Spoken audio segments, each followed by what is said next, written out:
So is it a money-making business for you? Why does everybody react that way? Yeah, it's just, I couldn't imagine how you could get rich off doing it. I mean, I would like to know. So if you know someone who knows how to be rich off making banjos, that would definitely be a good perk at the end of the day. I want it to be a family business. I want to, I want my wife to be involved. I want my kids to be involved. And I want to just continue to do it and never even think about retiring.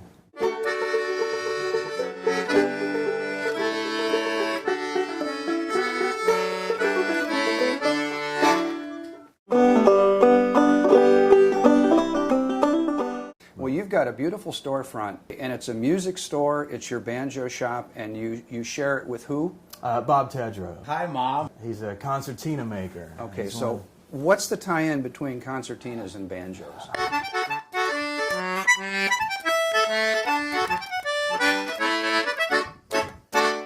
Wow, that's almost as happy as a banjo.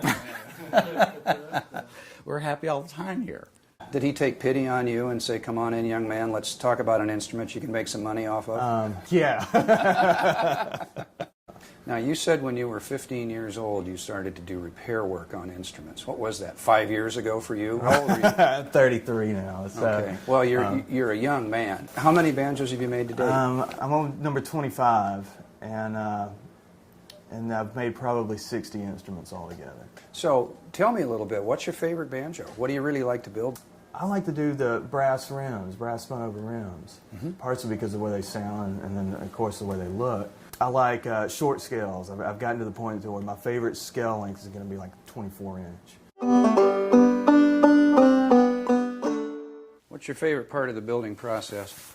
I think it's carving necks. I enjoy carving necks because there's nothing better than a sharp chisel or sharp spoke shave, putting some music on, and then just carving away. Like this, I enjoy, but I'll end up, and this one's roughed out, and then what I'll do is I'll go back and clean this up.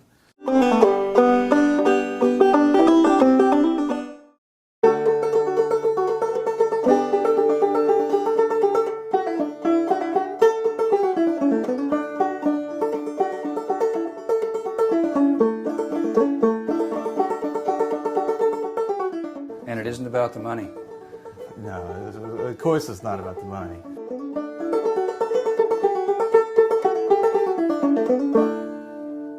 Beautiful, beautiful.